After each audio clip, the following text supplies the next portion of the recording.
Assalamualaikum guys, King Chess balik lagi di video kali ini. Kali ini saya pengen bahas partai catur yang sangat epik antara Mikhail Tal melawan Ivo Ney. Ini terjadi pada tahun 1958. Oke, sebelum kita ke partainya, buat kalian yang belum nge-subs, jangan lupa buat subscribe channel ini ya, biar kalian gak ketinggalan video dari saya. Oke, let's go kita ke partainya. Di sini Mikhail Tal sebagai putih dan Ivo Ney sebagai hitam. Permainan dibuka dengan pion E4 dan pion E6, disambung pion D4 dan pion ke D5. Ini adalah pembukaan French defense.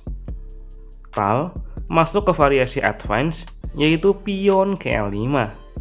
Ivo ingin mendobrak pion pusat dengan pion C5. Jelas Tal pion C3 melindungi pion. Kedua kuda keluar ke C6 dan juga ke F3. Dilanjut menteri ke B6, memaksa gajah untuk diam sejenak dan menjaga pion B2. Gerakan ini disebut Paulsen attack. Oke, Tal gajah ke D3. Sebelumnya saya perlu mengingatkan, gajah ke D3 ini akan aman jika pion C belum maju ke C5. Karena biasanya gajah itu akan disambut dengan pion ke C4. Namun karena pion C4 ini tujuannya menyerang pion pusat, saya rasa nggak masalah sih. Oke, tapi yang mau saya singgung bukan itu guys. Apakah kalian masih ingat posisi ini? Ini sudah pernah saya bahas ya di video gamenya Kasparov dengan thumbnail sebuah end pasan yang sangat krusial. Posisinya emang nggak sama, tapi ya mirip-mirip dikit lah sama video itu. Jadi di sini gajah yang digerakkan Tal seolah-olah menutup penjagaan menteri ke arah pion kan. Terlihat pion jadi diserang 3 kali dan dilindungi hanya 2 kali. Tapi sebenarnya itu jebakan. Jika pertarungan terjadi pion kali pion, pion kali pion, kuda kali pion, dan kuda kali kuda, menteri nggak berani makan kuda. Karena jika menteri kali kuda, gajah B5 adalah skakster. Oke, kita kembali. Di sini, Ivo tetap pion kali pion dan pion kali pion. Sebelum kuda kali pion, dia membawa gajahnya ke D7 untuk mencegah sekak. Setelah Tal rokade pendek, baru Ivo berani makan pion dengan kuda. Kuda kali kuda dan menteri kali kuda menyerang pion.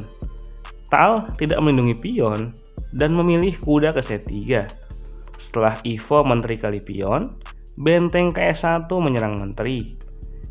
Jika menteri kabur, kuda bisa makan pion karena pion E6 terpaku oleh benteng. Jadi menteri pergi ke D6 untuk melindungi pion. Tal kuda B5 menyerang menteri, sekaligus ancaman kuda C7 skak benteng. Coba kita analisis.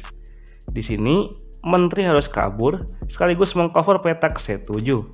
Jika menteri ke C6, gajah ke F4 untuk menyerang petak C7 2 kali. Benteng ke C8 melindungi petak itu, dan kuda kali pion, benteng akan hilang. Jadi di posisi ini, gerakan terbaik adalah menteri ke B6. Jika gajah E3 menyerang menteri, menteri bisa ke A5. Kalau gajah nyerang balik, ya menteri tinggal balik, atau pion yang nyerang.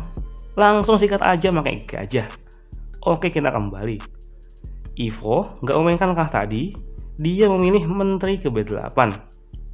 Lihat guys, petak serongnya menteri udah terjaga semua.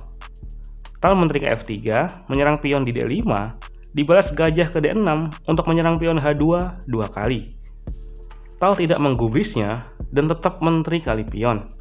Gerakan ini memberikan isyarat kepada hitam untuk saling jual beli serangan.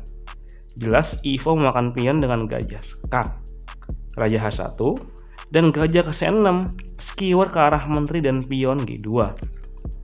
Menteri kabur ke G5, sekaligus melindungi pion G2 dan menyerang pion G7. Ivo mencoba menjebak Tal dengan kuda ke E6. Coba kita bahas. Jika menteri kali pion, maka benteng ke G1. Di sini menteri harus makan benteng ya. Kan jika menteri kabur dengan memakan kuda, pion G2 diserang 2 kali dan gajah kali pion adalah skakmat. Oke, kita kembali. Di sini, Tal menjawab pion F4 untuk memutus hubungan antara menteri dan gajah. Jadi pelakor nih pion. Pion H6 menyerang menteri, barulah menteri kali pion. Menteri diserang dengan benteng G8. Di sini menteri kali kuda udah aman ya, tapi lagi-lagi dia memainkan gerakan yang sangat brutal.